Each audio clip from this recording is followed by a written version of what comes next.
ওকে, তাহলে এইটা আমি আরেকবার ভালো করে বুঝাই যেটা বলছিলাম। এই পণ্যটা বলছিল ক্লথের পণ্য জেনারেল পাচ্ছে, তাহলে যে পাচ্ছে তার ডেবিট দিকে, আর যে দিচ্ছে তার ক্রেডিট দিকে। তাহলে ক্লথ দিচ্ছিল, তাই ক্লথের ক্রেডিট দিকে বসছে, আর জেনারেল পাচ্ছিল তাই জেনারেল ডেবিট দিকে বসছে। কথা ক্লিয়ার? হ্যাঁ। তাহলে হুম। তাহলে দেখেন, এই ক্লথ দিচ্ছিল তাই ক্লথের ক্রেডিট দিকে বসছে, আর জেনারেল পাচ্ছিল তাই জেনারেলের ডেবিট দিকে বসছে। সঙ্গে কি টোটালেও বসবে, কারণ কি? কেন টোটালে বসবে বলেন? আমাদের যোগ করে টোটালি বছর থাকবে। কারণ একটা টাকা হোক আর দুটো টাকা হোক যোগ করে টোটালে আমরা বসাবো, ঠিক আছে? পার্থ কি বোঝা গেছে?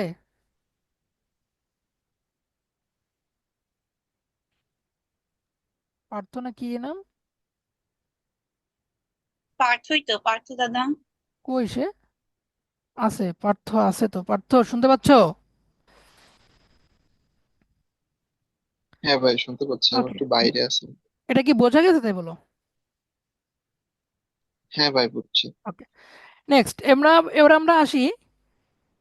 এখানে আমরা শুধু লেখার নামটা একটু ভালো করে খেয়াল করো, ট্রান্সফার টু জেনারেল, মানে ক্লথের ঘরে যেহেতু বসতেছে, ক্লথ বলতেছে যেটা আমরা জেনারেলকে দিয়েছি, আর এখানে যেহেতু জেনারেলের ঘরে বসতেছে, জেনারেল বলতেছে ট্রান্সফার ফ্রম ক্লথ, ক্লথের কাছ থেকে পাওয়া গেছে। এখন আমি একটা কথা আগের দিন বলেছিলাম, সেটা মনে আছে কিনা, যে ওপেনিং এর আগে কিছু বসে না আর ক্লোজিং এর পরে কিছু বসে না, যা বসে এর মাঝখানে বসে, এটা বলেছিলাম না? জি ভাইয়া। তাহলে এই যে ট্রান্সফারের এন্ট্রিটা দেখেন সেলস আর ক্লোজিং এর মাঝখানে বসছে, এটা কিন্তু ক্লোজিং এর পরে বসেনি, বসছে? না। না। না। তাহলে এন্ট্রি আমার হয়ে গেল। এবার আমি চলে যাব সামনে। সামনে কোথায়? এইখানে আমার অনেক কথা বলা আছে, কথাগুলো দিয়ে কি হবে? কথাগুলো দিয়ে তাকাই দেখেন, ফুয়েল অ্যান্ড অর্ডার 800 টাকা ছিল, এটাকে আমি দুইটা ডিপার্টমেন্টের মধ্যে ভাগ করতে পারছি? না। আমি দুইটার মধ্যে ভাগ করে দেওয়ার দিব, এটা এটা দুইজনের মধ্যে কি করব? ভাগ ভাগ করব। করে দিব। রাইট। আবার কি আছে দেখেন, এই পিএল অ্যাকাউন্টের কোনো এন্ট্রি ভাগ করা নেই, আছে? না। এইগুলোই না। আমরা ভাগ করব। তাহলে বলেন, এই যে ভাগগুলো আমরা করব, কিভাবে করব বলেন? সামান্য থেকে। রাইট, এটা আমরা ভাগ করব কিভাবে?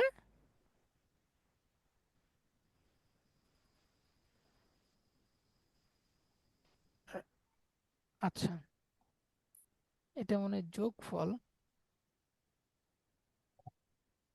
যাক, এবার আমরা কি করলাম, এটা আমরা ভাগ করব কিভাবে? আমি গতদিন যে কথাটা বলেছিলাম, যে আমার যদি ভাগ করার জন্য উপযুক্ত কোনো তথ্য অঙ্কে দিয়ে দেয়, তাহলে সেই অনুযায়ী ভাগ করব। সবাই মনোযোগ দিবেন এই জায়গাটা, কারণ সময় আছে, আমি এই জায়গাটা ভালো করে বোঝাতে চাচ্ছি। বলতে চাচ্ছি যে যদি এন্ট্রি গুলো ভাগ করার জন্য, রুম কি একটু কথা বলেন, রুম কি শুনতে পাচ্ছেন আপনি? রুম কি?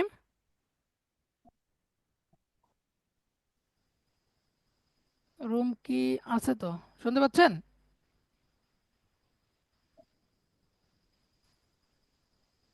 ওকে, মনে হয় নাই। তো যাই হোক, আমরা যেটা বলি সেটা হচ্ছে, আমরা এই ভাগটা করব কিভাবে সেটা যদি আমার এখানে বলে দেয় তো ভালো কথা, আর যদি না বলে তাহলে আমি দুইটা মেথড বলছিলাম, মনে আছে? হয় দুইটা কথা জি মনে রাখতে, ভাইয়া। আর না হলে বইয়ের ওই 1.5 পেজের এই ছক মুখস্থ করতে হবে বলছিলাম। তাহলে আমি শুধু দুইটা কথা মনে রাখবো সেটা বলছিলাম। তো আগে কোনটা কোনটা ভাগ করার কথা বলা আছে সেটা আগে ভাগ করব, তারপরে বাকি কথা। এখানে ক্লথ ডিপার্টমেন্ট আর জেনারেল ডিপার্টমেন্টের মধ্যে একটা ফ্লোর স্পেস দেওয়া আছে। ফ্লোর স্পেস কি দেওয়া আছে প্রথমে? Floor space. তাহলে এই যে ফ্লোর স্পেসটা দেওয়া আছে, এই ফ্লোর স্পেসটা আমরা কোন কোন এন্ট্রি ভাগ করার জন্য ব্যবহার করব? এরিয়া অকুপাইড মানে ফ্লোর স্পেস একই জিনিস। তার মানে যে সকল এন্ট্রি মানে জায়গার উপর নির্ভর করে, সেই সকল খরচ আমি ভাগ করব 70:30 দ্বারা। কোনটা দ্বারা? 70 কি 30 টাকা? তাহলে কেমন, এক কথায় ভাড়া সংক্রান্ত এন্ট্রিগুলো, ভাড়া সংক্রান্ত যাবতীয় খরচ আমি 70:30 দ্বারা ভাগ করবো। এটা কি সবাই বুঝছেন? মানে হ্যাঁ। ফ্লোর স্পেস মানে জায়গা, জায়গার উপর ডিপেন্ড করে ভাড়া। তাহলে ভাড়া সংক্রান্ত যত খরচ সবগুলো আমরা 70:30 দ্বারা করব। তাহলে বলেন এইখানে আমার বাকি ছিল মাত্র একটা, একটা মানে ওয়াটার অ্যান্ড ফুয়েল। এই ওয়াটার অ্যান্ড ফুয়েল তো জায়গার উপর ডিপেন্ড করে না, করে? না ভাইয়া। তাহলে এটা আমি ওই ফ্লোর স্পেস দ্বারা ভাগ করতে পারবো না। এরপরে আসি জেনারেল এক্সপেন্স মানে সাধারণ খরচ, এটাও জায়গার উপর ডিপেন্ড করে না। স্যালারি এটাও জায়গার উপর ডিপেন্ড করে না। অ্যাডভার্টাইজমেন্ট জায়গার উপর ডিপেন্ড করে না। কমিশন হয় না। হয় কোনটা? Rent and rates, rent and tax. কোনটা হয়? Rent and tax. তাহলে রেন্ট অ্যান্ড ট্যাক্স আমি ভাগ করব এখন কি দিয়ে? ওই রেশিও দ্বারা। কোন রেশিও? 70:30 দ্বারা। তাহলে ভাগ করে ফেলি। তাহলে বলেন 1280-কে আমি ভাগ করব 100 দ্বারা, আর গুণ করব 70 দ্বারা, 30 দ্বারা। তাহলে কত কত হয় বলেন?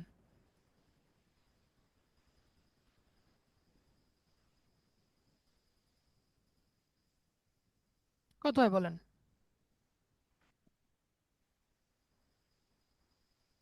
896। ভাইয়া 196। 896। আর এই ব্যক্তি দেবে কত বাকিটা? 384। 384। এটা কি বুঝলেন সবাই? বলেন। হ্যাঁ। আমি কিন্তু এখন ভাগ করতেছি এইটা, হ্যাঁ? তো তার মানে আপনাদের বোঝা কথা। তারপরে যাই, এরিয়া অকুপাইড। আর কোন এন্ট্রি ছিল কিনা দেখেন। ডিসকাউন্ট এরিয়ার উপর নির্ভর করে না। প্রিন্টিং এন্ড স্টেশনারি এরিয়ার উপর নির্ভর করে না। ব্যাড ডেপ এটাও না। ব্যাড ডেপ নিউ অ্যালাউন্সও না, ডেপ্রিসিয়েশনও না। তার মানে এরিয়ার উপর ডিপেন্ড আর কোনো এন্ট্রি করে না, ঠিক আছে? হ্যাঁ। তারপরে কি ছিল? তারপরে ছিল হচ্ছে the proportion of the employee between the department general, cloth department general department 6:4। এখানে কি বলতেছে? যে এমপ্লয়ীদের রেশিও হচ্ছে 6:4। তাহলে এমপ্লয়ির উপর নির্ভর করে কোন কোন খরচ বলেন? বেতন। বেতন, এক্স্যাক্টলি বেতন। তাহলে আমি বেতন মানে কি? স্যালারি। এই স্যালারি ভাগ করব 6:4 দ্বারা। কি দ্বারা ভাগ করব? 6:4 দ্বারা। মনে থাকবে? তাহলে 2600 টাকাকে যদি 6:4 দ্বারা ভাগ করা হয় কত কত হয় বলেন? 10 দ্বারা ভাগ করলে 1560। 1560। 1560। আরেকটার কত? আরেকটা হচ্ছে 1040। 1040। না বুঝলেও কিন্তু আমাকে বলতে হবে যে ভাই আমি বুঝতেছি না, আমি আবার রিপিট করব, কিন্তু আপনাকে বুঝতে হবে। নেক্সট আসি। নেক্সট কি আছে? তাহলে আর কোনো এন্ট্রি কিন্তু ভাগ করা যায় না স্যালারি রেশিও দ্বারা। এরপরে আসি কি, মেশিন কে কতটুক ব্যবহার করছিল? মেশিন একজন 75% আর একজন কতটুক? 25%। 25। তাহলে মেশিনের উপর নির্ভর করে কোন খরচটা ভাগ করা যায়? Depreciation and plant and machinery, তাই তো? হ্যাঁ। তাহলে এই দেখেন depreciation and plant and machinery, এই যে খরচটা দেখেন, আমি 75 আর 25 এটা দ্বারা আমি ভাগ করব। তাহলে ভাগ করলে কত কত হবে বলেন? একজনের হবে 1500, আর একজনের কত? 500। 500। কথা কি বুঝছেন নাকি না? জি ভাইয়া। ওকে, এই হলো হচ্ছে আমার 3 কথা। ভাগ হচ্ছে স্রোত আর 1 ভাগ জেনারেল। জি ভাইয়া। হ্যাঁ, আপনারা যদি বোঝেন তাহলে ঠিক আছে। তাহলে আমি সামনে আগাবো এবার। আগাবো। হ্যাঁ ভাই। জি তাহলে ভাইয়া। এখনো দেখেন আমার কিন্তু সমন্বয় পড়া সব শেষ, বাট এখনো কতগুলো এন্ট্রি আমার এখনো ভাগ করতে বাকি আছে, আছে না? অনেকগুলো এন্ট্রি। জি ভাইয়া। এইগুলো ভাগ করার জন্য আমি দুইটা কথা মনে রাখতে বলছিলাম। আমি সেই দুটো কথা আবারও বলতেছি, ক্লিয়ার করে শোনেন।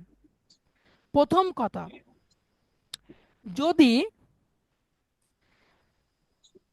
পার্সেজের সঙ্গে রিলেটেড কোনো এন্ট্রি হয় তাহলে পার্সেজ রেশিও, আর যদি সেলসের সঙ্গে রিলেটেড কোনো এন্ট্রি হয় তাহলে সেলস রেশিও। এটা বলেছিলাম না? হ্যাঁ। কারণ আমার অঙ্কে পার্সেজ এবং সেল দুটো থাকবে বাধ্যতামূলক। দেখেন এখানে পার্সেজ আছে কত? 40,000 আর 17,000, আছে না? আচ্ছা। তাহলে জি রেশিও ভাইয়া। 40,000 ইস্টু 17,000, এইভাবে রেশিও করে আমরা ভাগ করবো। আর সেলস রেশিও কত? 60,000 ইস্টু 20,000, 60 তাই তো? 20। 60,000 ইস্টু 20,000, এটা আছে রেশিও। তার এই রেশিও তো দেওয়া ছিল না, আমি এটা বলে দিচ্ছি কারণ এটা হচ্ছে সূত্র। তাহলে পার্সেজের সঙ্গে রিলেটেড কি কি এন্ট্রি থাকে? এই দেখেন fuel and water. Fuel and water, এটা কি ডিরেক্টলি আপনি বুঝতে বুঝতেছেন যেটা ক্রয়ের সঙ্গে রিলেটেড?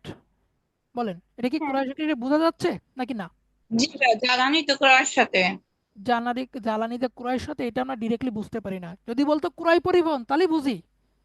যেটা ক্রয়ের সঙ্গে রিলেটেড। ক্রয় পরিমাণ, ক্রয়ের কথা লেখা আছে।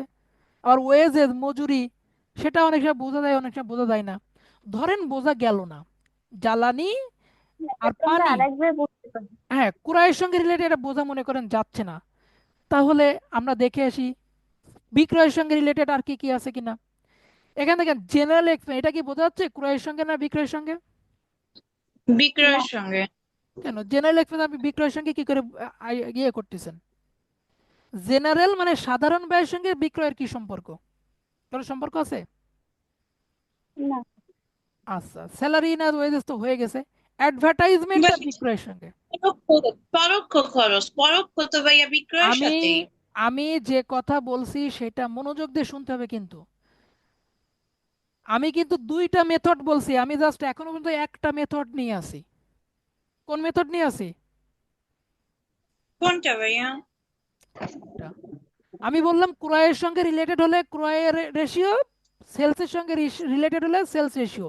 তাহলে অ্যাডভার্টাইজমেন্ট মানে বিজ্ঞাপন, বিজ্ঞাপন যে বিক্রয় করার জন্যই দেয়া হয়, এইটা কি কেউ বুঝতে পারবেন এমন হতে পারে? বিক্রয়ের জন্যই তো বিজ্ঞাপন দেয়া হয় নাকি, বিক্রয় করার জন্য বিজ্ঞাপন দেওয়া হয় না? জি ভাইয়া। এইটা যেমন ডিরেক্টলি বুঝতেছেন আপনি, জেনারেল এক্সপেন্স বিক্রয়ের জন্য, এটা কি করে বুঝছেন? ডিরেক্টলি বোঝার সুযোগ আছে? না নেই। তাহলে না এইটা, ভাইয়া। এইটা সেলস রেশিও, উপরেরটা না। আবার কমিশন, কমিশন আমি দিচ্ছি, তাহলে কমিশন দেই এটাও বিক্রয়ে বৃদ্ধি করার জন্য। ঠিক আছে, তাহলে এই দুটো পাইলাম হ্যাঁ, বিক্রয়ের জন্য। এরপরে যে ডিসকাউন্ট, ডিসকাউন্ট দিচ্ছি, ডিসকাউন্ট দেওয়াটাও বিক্রয়ের সঙ্গে রিলেটেড, কারণ বিক্রয় করলেই বার্তা দিতে হয়, তাই তো? হ্যাঁ, right. Printing and stationery, printing and stationery, ছাপা ও মনিয়ারি, এটা বিক্রয়ের সঙ্গে রিলেটেড কিনা বোঝা যাচ্ছে না। তাহলে বিক্রয়ের সঙ্গে রিলেটেড আমি বুঝলাম মাত্র তিনটা: অ্যাডভার্টাইজমেন্ট, কমিশন, ডিসকাউন্ট।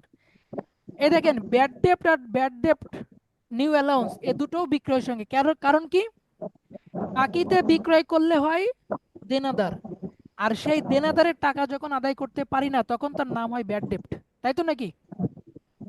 জি ভাইয়া। তাহলে তাই। এটা সরাসরি বিক্রয়ের সঙ্গে রিলেটেড। তাহলে আমি পাঁচটা এন্ট্রি পাইছি বিক্রয়ের সঙ্গে, কি কি? অ্যাডভার্টাইজমেন্ট, কমিশন, ডিসকাউন্ট, ব্যাড ডেপ্ট এক্সপেন্স, আর দি ব্যাড ডেপ্ট নিউ অ্যালাউন্স, এই কয়টা। তাহলে বিক্রয় দ্বারা ভাগ করবো এই পাঁচটা। এখন কথা হচ্ছে এই পাঁচটার বাইরেও তো আমার কিছু এন্ট্রি থেকে গেল, যেমন ওই জেনারেল এক্সপেন্স, এটা থেকে গেল। আবার এই ফুয়েল এন্ড ওয়াটার, এটা থেকে গেল, গেল না? হ্যাঁ, জি ভাইয়া। তাহলে এগুলোকে আমি ভাগ করব কিভাবে? এবার আমি সেকেন্ড অপশনে দেবো। সেকেন্ড অপশন হচ্ছে, এই ফুয়েল এন্ড ওয়াটার যদি ট্রেডিং অ্যাকাউন্টের এন্ট্রি হয় তাহলে পার্সেজ রেশিও, কি রেশিও? Percent ratio. আর যেগুলো এইখানে যেগুলো বাকি ছিল সেগুলোর কথা বলতেছি কিন্তু, এইখানকার এন্ট্রি গুলো যদি পিএল অ্যাকাউন্টের এন্ট্রি হয় তাহলে সেলস রেশিও, এটা বলছিলাম না? হ্যাঁ, জি ভাই। এই দুটো মিক্স করে আমাকে পড়তে হবে। কিন্তু একটা ব্যতিক্রম রুলস আছে, সেই ব্যতিক্রম রুলসটা হচ্ছে কিছু কিছু এন্ট্রি ইকুয়ালি ভাগ হয়, কোনো পার্সেস সেলস রেশিও মানে না।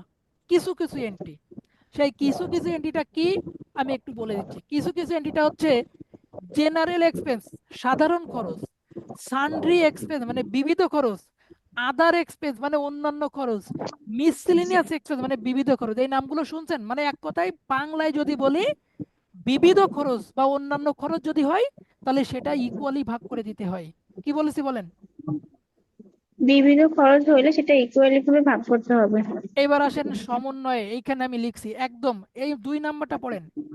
General expense is apportion between two department equally. General expense দুইটা ডিপার্টমেন্টের মধ্যে ভাইয়া একটু বলবেন যে এক্সপেন্স সার্জারি আর কি? আমি লিখে দিচ্ছি, ওইটা খাতায় এখন লেখা দরকার নেই, আগে ওয়েট করেন।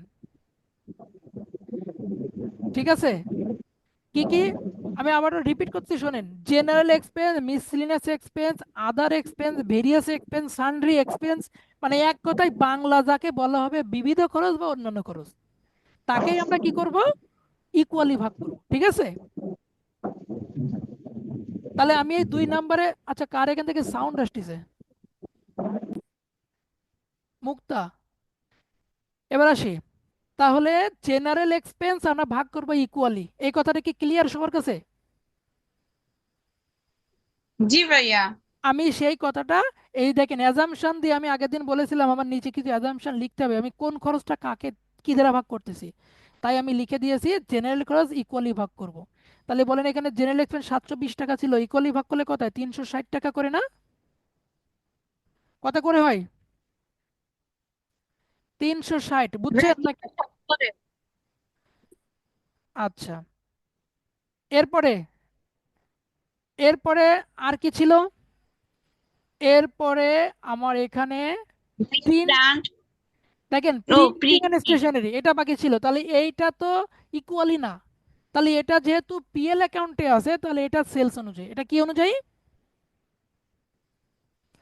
তার মানে দাঁড়ালো যে এই খরচ দিকে general expense, miscellaneous expense, other expense, various expense, sundry expense, মানে এক কথায় বিবিধ খরচগুলো বাদ দিয়ে যতগুলো বন্টন করা রেশিও নাই সেগুলো সব সেলস রেশিও, সেগুলো সব কি? Sales ratio. তার মানে এই যেগুলো আছে দেখেন এক এক করে যদি পড়ি, advertisement, commission, discount, printing and stationery, bad debt expense, bad debt new balance, এগুলো সব সেলস রেশিও। আমি 1 নম্বরে এইটাই লিখবো, দেখেন 1 নম্বরে। আচ্ছা, 2 নম্বর, তিনেই লিখছি, তিনে advertisement, commission, discount, printing and stationery, bad debt expense and bad debt new allowance, অনেকগুলো এন্ট্রি, তাই আমি লিখছি আর apportion between two department on the basis of sales, কোন রেশিও দ্বারা ভাগ করব? Sales ratio. Sales ratio. তাহলে এই হলো আমার সেলস রেশিও, এইগুলো ভাগ করব। তাহলে এইগুলো সেলস রেশিও, আমি একটু ব্র্যাকেটে যদি লিখে রাখি, সেলস রেশিও ছিল কত? 60,000 ইস্টু কত? 60,000 ইস্টু 20। 20,000। এটা হলো রেশিও। এখন চাইলে এটাকে ছোট করে নিতে পারেন, আবার বড়ও করে নিতে পারেন। ছোট করলে কত হবে বলো? 3:1 হবে না? 60 ভাগ 20, হ্যাঁ ভাইয়া। 3:1 হবে না? জি ভাইয়া। 3:1 হবে। তার মানে আমি এই যে যে এন্ট্রিগুলো এখান থেকে ভাগ করতেছি, এটা কিন্তু লেখার দরকার নেই যে আমি অ্যাডভার্টাইজমেন্ট 3:1, এখানে পাশে কি 3:1 কি লিখবো আমি আর? বলেন। না ভাইয়া। কারণ এইগুলো সব আমি নিচে লিখে আসছি, যেগুলো নিচে লিখছি আমরা লিখবো না, আমরা ক্যালকুলেটরে ভাগ করব। আপনারা বলেন এই ভাগটা কি করতে পারবেন নাকি পারবেন না? কথা বলবেন একটু।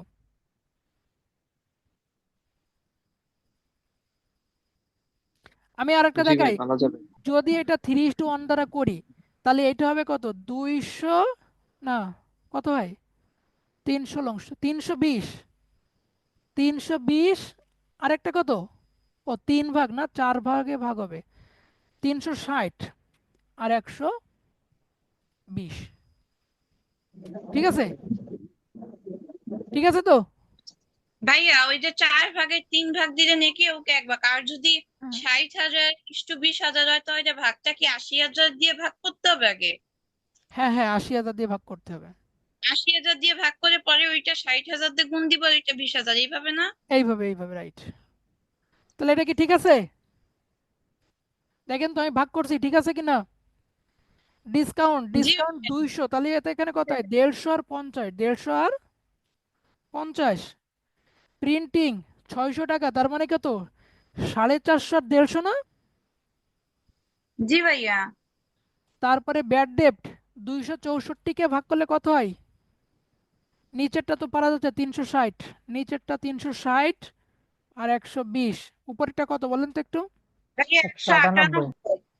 198। 198, আর একটা হচ্ছে, 202। না, 202 হয় কিভাবে? ও 264 না? হ্যাঁ আমি হ্যাঁ, 200 দিয়ে বিয়ে করছি। আরেকটা 66। ভাইয়া 66। 66। ওকে, এই হলো আমার বন্টন করা শেষ। এবার বাকি ছিল কি? এই ফুয়েল অ্যান্ড ওয়াটার। তা কি বলেছিলাম? এটা যদি ট্রেডিং অ্যাকাউন্টের এন্ট্রি হয় তাহলে পার্সেস রেশিও, মোট তাহলে কথা price এখানে ratio। যেগুলো থাকবে তার রেশিও না থাকলে পার্সেস রেশিও, তাই না? তাহলে ভাইয়া পার্সেস, এইটাও কি 25 দিয়ে ভাগ দিব, 18 দিয়ে গুণ দিব? হ্যাঁ রাইট রাইট, এটাও তাই। তাহলে আমি নিচে একটু লিখে আসি, এই যে নিচে লিখে দিলাম fuel and water is apportion between two department on the basis of purchases. তাহলে এখানে পার্সেসের রেশিওটা একটু লিখে দিই, যে 18,000 ইস্টু কত? 7,000 না? ভাইয়া 7,000। হ্যাঁ, এখন এটাকে ছোট করতেও পারেন নাও করতে পারেন, কোনো সমস্যা নেই। তাহলে ছোট বড় কোনো বিষয় না, তাহলে 25,000 দিয়ে ভাগ 18 দ্বারা গুণ দিব, তাহলে কত কত হবে বলেন? 25,000 দিয়ে ভাগ 18,000 দিয়ে গুণ। হ্যাঁ, 800 টাকাকে কত হবে?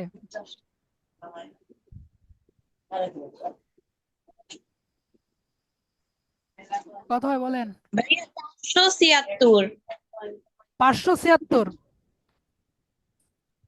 আর ওইটা আসে 224। 224। আচ্ছা, এবার খেয়াল করেন যেটা বলতেছিলাম, আমার তো ভাগ করা ইয়ে করা শেষ, এবার যোগ বিয়োগ, এই অনেকে যোগ বিয়োগটা ভুল করতেছেন। আমি সবাইকে এবার বলে দিচ্ছি, যোগ বিয়োগটা করবেন প্রথমে এই ডান দিকের এই ছকটা, এই 3টা কলাম যোগ করে দেখেন, এই 3টা যোগ করলে কত হয়?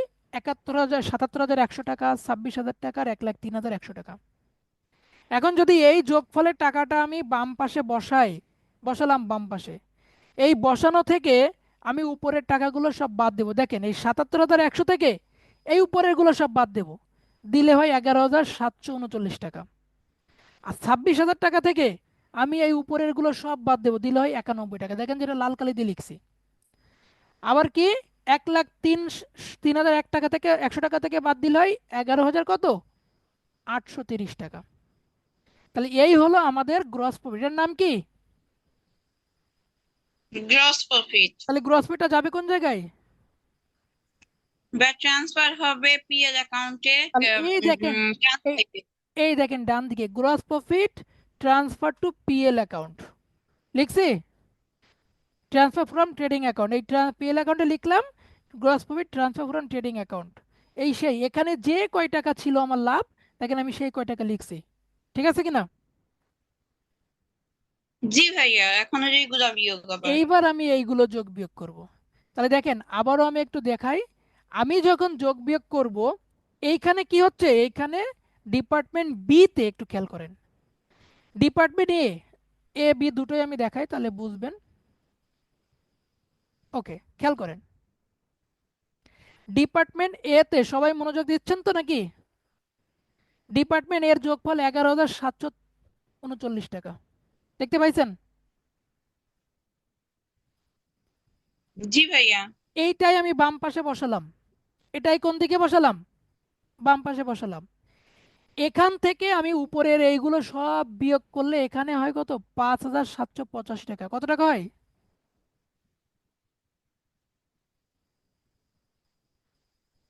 কত হয়? হ্যালো? 5,785। আচ্ছা, এবার এইবার দেখেন ডিপার্টমেন্ট বিটা, ডিপার্টমেন্ট বি এর ডান পাশে ছিল মাত্র 91 টাকা, কিন্তু বাম পাশে তো অনেক এন্ট্রি ছিল, ছিল না? তাহলে বাম জি পাশ ভাইয়া। বড়, বাম পাশ যোগ করলে 2830 টাকা হয়। তাহলে এই 2830 টাকা আমি ডান পাশে বসালাম, এবং এখান থেকে উপরের 91 টাকা মাইনাস করলে 2700 কত টাকা, 39 টাকা। কথা বুঝছেন নাকি না? জি ভাইয়া, বুঝতে পারছি। যদি তাই হয়, যদি তাই হয়, তাহলে আমরা এখন কি করব, টোটালের কাজে যাব। তাহলে টোটাল হচ্ছে 11,830 টাকা ডান দিকে বসালাম, এইটাই বাম পাশে বসালাম। এখান থেকে যখন আমি উপরেরটা মাইনাস করব তখন 3,046 টাকা হয়। কত টাকা হয়? 3,046 টাকা। এই এই হলো আমার কাজ। তাহলে দেখেন আমার এখানে নিট প্রফিট, এই বাম পাশে কি নিট প্রফিট না? জি এটা কি ভাইয়া। NEET profit? নিট প্রফিটটা যায় কোন জায়গায় বলেন? ব্যালেন্স শিটে ক্যাপিটালের সঙ্গে যোগ হয় না? যোগ হবে। কত টাকা যোগ হবে বলেন? নিট প্রফিট এই টোটালের যে ফিগারটা, এই ফিগারটা নিয়েই কাজ করব আমরা। টোটালের ফিগার কত? ওই যে 3,046 টাকা যোগ হবে মালিকানা সূত্রে রাইট, একেবারে রাইট। টোটালে। এই যে ব্যালেন্স শিট, এই ব্যালেন্স শিটে আমি এইখানে দেখেন যোগ করছি অ্যাড নিট প্রফিট, দেখা যাচ্ছে নাকি কালার তুলে দিব? দেখা যাচ্ছে ভাইয়া। তারপর কালার তুলে দিলাম, দেখেন নিট প্রফিট। এই নিট প্রফিট আমি যদি এখান থেকে যোগ করি তাহলে কত হয়, 33,130 টাকা। এবার দুই পার্ট যোগ করলে আমার এই মিলে যাবে। এটাই হলো আমার অঙ্ক। কে বোঝেন নাই বলেন? যদি বুঝে বুঝছি থাকেন ভাইয়া। আমি ভিডিও অফ করে দিচ্ছি, এরপরে জিজ্ঞাসা করেন।